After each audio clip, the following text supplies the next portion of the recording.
사운드 오브 뉴스입니다. 김민아 기자 어서 오세요. 안녕하세요. 들어볼 소리는요? 오늘 국회 사법개혁특별위원회 전체회의가 열렸는데 아주 소란스러웠습니다. 이 소리를 한번 들어보시죠. 지금 고소고발돼서 처벌 대상에 돼 있는 위원이 사법개혁위원회의 위원으로서 중요한 문제들을 논의하는 이 과정에 당사자로 있다면 그 사건에 대해서 제대로 처리될 수 있겠나. 그래서 오늘이라도 저는 염동열 위원님께서 자진 사퇴해 주셔야 된다고 생각합니다. 안미연 검사의 폭로에 대한 진실도 밝혀지지 않은 상황에서 우리 당 의원에 대해서 이렇게 명예를 훼손하는 것은 용납할 수 없는 일이고요. 저희 당에도 제보가 있습니다. 안미연 검사하고 백혜련 의원하고 커넥션이 있다는 제보가 나오고 있습니다. 말씀드릴게요. 이 사건에 대해서 저희가 말하고 있는 겁니다. 왜 그러세요? 왜 그러세요? 장 의원님. 왜 그러세요? 빨리 정리하시죠. 왜 그러세요? 왜 그러세요? 예. 왜 그러세요? 이렇게 하면 저 회의 진행 못 합니다. 저의 발언 가운데 의사 진행에 가장 방해되는 게 장재원 의원 아닙니까? 그게? 우리 당 의원들 이렇게 명예훼손을 합니까? 장재원 의원님. 정회를 선포합니다. 아까 일부 시간에 그 백혜련 의원 인터뷰하면서 이거 잠깐 물어보긴 했었는데 어떻게 된 거예요, 그러니까?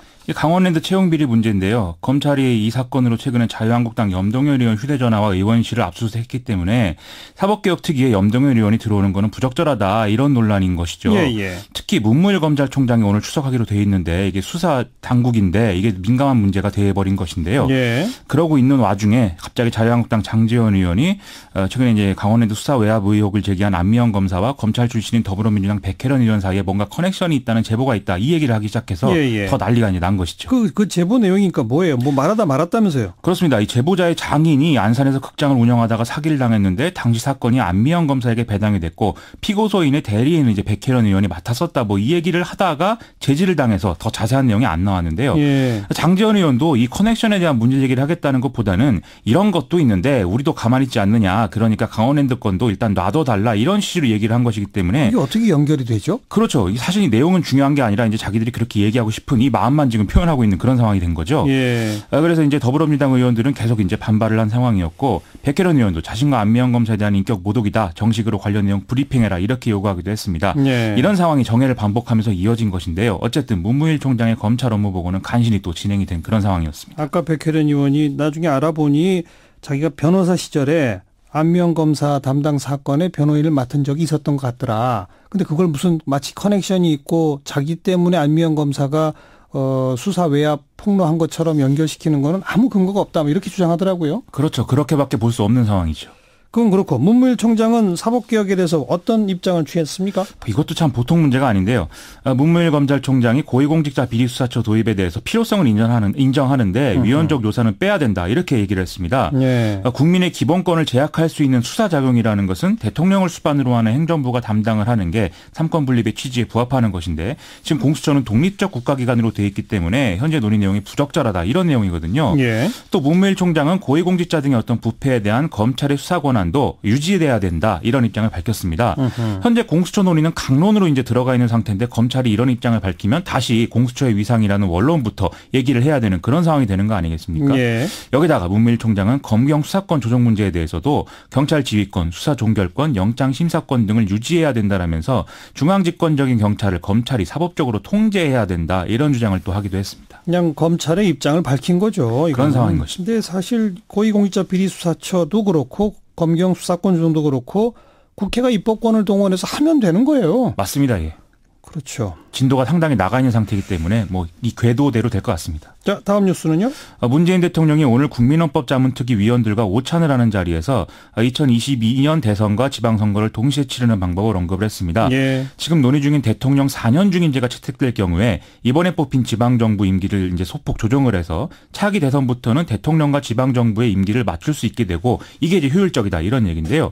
문재인 대통령은 참여정부 시절에 이른바 원포인트 개헌 논의 때 대통령과 국회의원의 임기를 맞추자 이 얘기를 했던 것은 이제 재론을 하면서 대통령과 지방 중앙정부 임기를 맞추고 총선은 중간평가 역할을 하도록 하는 게 합리적이다. 이렇게 부연하기도 했습니다. 네. 아무튼 이런 내용으로 자문안 초안이 대통령한테 보고된 거죠. 국회 헌법자문특위가 오늘 공식적으로 보고를 했고요. 청와대는 이를 토대로 대통령 개헌안을 확정지은 뒤에 오는 21일에 발의할 가능성이 크다. 이렇게 설명하고 있는 상황입니다.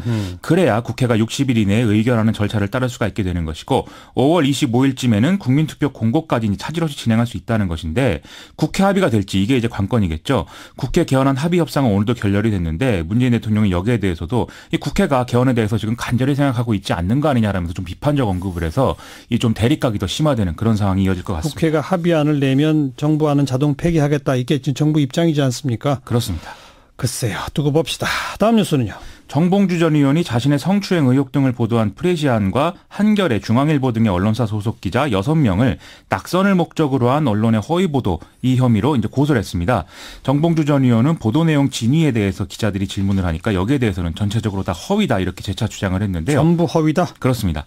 다만 해당 의혹을 제기한 제보자에 대해서는 이 사람을 특정할 수 없다라는 이유로 법적 대응을 하지 않는다 이렇게 얘기를 하고 있습니다. 근데 진실 공방은 지금 계속 복잡하게 꼬여가고 있죠? 그렇습니다. 민국파라는 이름을 쓰는 사람이 사건 당시 렉싱턴 호텔에 정봉주 전 의원을 데려다줬다.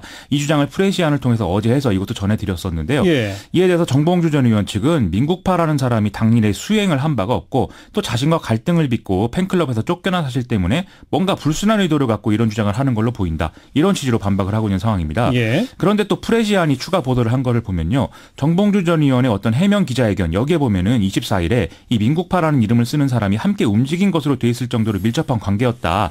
유독 23일에만 함께 움직이지 않았다고 하는 것은 의문이다. 이렇게 돼 있거든요. 예. 또 이 보도에는 최근에 두 사람의 관계는 회복된 상태다라는 내용도 있어서 좀 의문이 제기되고 있습니다. 네. 어쨌든 뭐 고소가 들어갔으니까 수사해보면 사실관계는 드러나겠죠. 대략 그렇게 될 것 같습니다. 자, 다음 뉴스. 패럴림픽 소식인데요. 장애인 아이스하키 대표팀이 오늘 B조 조별 예선 3차전에서 미국에 0대8로 이제 완패를 했습니다. 조별 예선 3경기를 2승 1패로 마쳤기 때문에 미국에 이어서 조 2위로 올라 있는 상황인데요. 뭐 미국이 워낙 강한 상태여서 고전을 했는데 대표팀 막내인 꼴리 이재용 선수가 여러 차례 선방을 해서 좀 강한 인상을 남겼다. 이런 평가를 받고 있습니다. 어쨌든 이렇게 되면 우리 대표팀은 A조 1위이자 세계 랭킹 1위인 캐나다하고 15일 날 준결승을 치르게 되는데요. 예. 이 경기의 승자가 18일 날 미국 이탈리아전의 승자와 결승전을 치르게 되고 패자는 하루 앞선 17일 3, 4위전에 출전하게 되는 그런 상황입니다. 휠체어 컬링은 또 이겼죠? 그렇습니다. 오늘 핀란드를 11대 3으로 이겨서 5승을 거뒀는데요. 이제 우리 대표팀은 미국, 러시아 출신 중립선수단, 슬로바키아, 캐나다를 연달아 격파를 했고 독일에 패배를 해서 4승 1패 공동 2위를 차지하고 있는 상황입니다. 대표팀은 2승을 더해 최소 7승을 거둬서 4강행을 확정짓겠다. 이런 각오라고 합니다. 예. 다음 소식이요. 아베 신조 일본 총리와 아사히 신문 둘 중 하나는 쓰러지게 됐다. 이런 뉴스를 일전에 전해드린 바 있죠. 그렇죠. 예. 이게 이제 일본 재무성이 사학재단 모리토모 학원의 국유지 헐값 매입 관련해서 이 아베 신조 총리와 이 내외의 어떤 영향력 행사 이런 것들을 문서에서 삭제한 상태로 의회에 보고했다. 이 의혹 때문이었는데요. 예. 이걸 이제 재무성이 인정을 했고 아베 신조 일본 총리도 대국민 사과를 한 상황이거든요. 그렇죠. 그래서 이에 항의하는 집회가 이틀째 열리고 있다고 합니다. 이 집회에 참가한 시민들은 아베 신조 총리와 아소다로 부총리 겸 재무상의 퇴진을 요구하고 있다는데요. 야당인 입헌민주당 의원 일부도 이 집회에 참여해서 철저한 진상규명을 촉구하고 있는 상황입니다. 재무상 퇴진이 안 되나 보죠? 아소다로 부총리는 최종 책임자는 당시 이 재무성 이재국장이었고 현재는 사임한 전 국세청 장관이다 이렇게 얘기하면서 사퇴 거부하고 있는데요. 아베 신조 총리도 이를 용인하는 분위기입니다. 왜냐하면 아소다로 부총리가 당내에서 아베 신조 체제를 떠받치고 있는 중요한 기둥이기 때문인데요. 예. 만약에 이렇게 되면 9월로 예정된 자민당 총재선거에서 아소다로 부총리 파벌이 아베 신조 총리를 지지하느냐 이게 문제가 되기 때문에 아하. 3년 이내 장애가 될 수 있다. 이런 판단을 내리고 있다는 것이죠.